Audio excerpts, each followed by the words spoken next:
যাত্রাবাড়ি আমার আধা ঘন্টা আটকে রাখছে, এরা চাইছিল যাত্রাবাড়ি হ্যানি মারা নিতে, যত মারবো এত কমিশন, এরও নির্দেশ পাইছি আমরা, যত মারবো এত কমিশন, হায়ের এত কমিশন, এত লাশ কই পাইব। আমরা যাত্রাবাড়ি আটকে রাখছে আধা ঘন্টা আগে নিলে আমি বেচা দেয়, আমার ঠ্যাঙ্গো বাচ্চা যায়।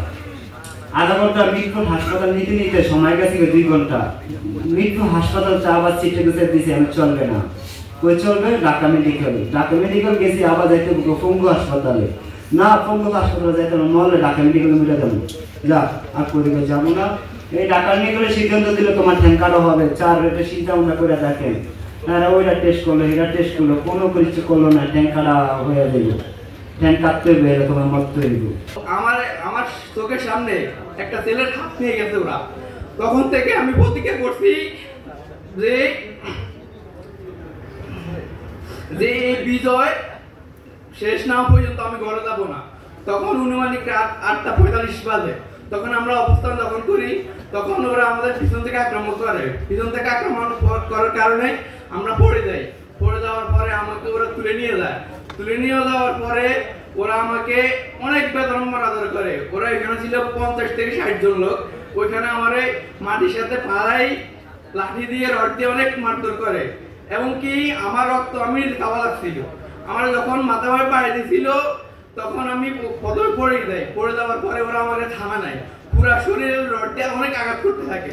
আঘাত করার পরেও যখন আমি একটু নাড়াচাড়া করি, উপর উঠতে চেষ্টা করি, তখন ওই আবার আঘাত শুরু করে।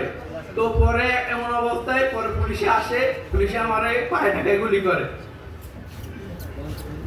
এবং কি তখন ওখানে পড়ে থাকার পরে আমার ফ্রেন্ডরা উঠে নিয়ে পরে হাসপাতালে ভর্তি হয়।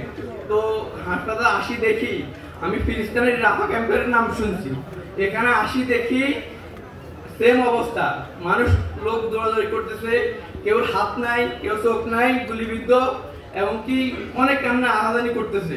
তখন আমি ভাবতেছি আমার থেকে অনেক মানুষ আক্রমণ আছে, তখন আমি ওখানে ব্যথা বলে গেছিলাম, দেখতেছি অনেকের রক্ত টেপে টেপে পড়তেছে। তো আমি পরে ওইখানে আমার ওখানে চিকিৎসা রাত 2টা বাজার পরে হচ্ছে যে পরের দিন সকালেও আমরা হাসপাতালে নিরাপদ ছিলাম না। এখানে পুলিশ, তারপরে সিআইডি লোক আমাদেরকে এখানে প্রচুর ষড়যন্ত্র করে, এবং কি বলতেছে তোরা এই আন্দোলন কেন গেছিলি, কেন কি দরকার ছিল, এবং কি আমাদের ছবি সহ ওরা তুলে নিয়ে গেছিল, এবং কি ওইখানে ডাক্তার আমাদেরকে খারাপ ব্যবহার করছিল। প্রথমে বলছিল যে আমার যে অবস্থা এখন আমি হাঁটতেছি কোন রকম, ওইখানে বলছে তোমার ফাট টিকানো যাবে না, তোমার ফাঁকাটা লাগবে, এবং কি হুমকি দিতে থাকে। পরে আমার বড় ভাই ওইখানে ফাঁকাটা দেয় না ওদেরকে, পরে আমি কেবিনে উঠি, কেবিনে উঠার পরেও ওরা আমাদেরকে রাতে আক্রমণ করতো, বলতো যে যদি তুই এখান থেকে পালাই গেলে তোর এখান তুলে নিয়ে আসবো, এমনকি তুই যেখানে যাস তোর ফ্যামিলি সহ তুলে নিয়ে আসবো, এবং কি আমার এনআইডি কার্ড সহ সবগুলো ওরা রেখে দিয়েছিল। তো আল্লাহর রহমতে আমরা হচ্ছে একটা বিজয় গ্রহণ করি, সেই বিজয়ের পরে হচ্ছে যে কষ্ট দুঃখ চলে গেছিল আর কি। শুকরিয়া, আসসালামু আলাইকুম, অনেক ধন্যবাদ।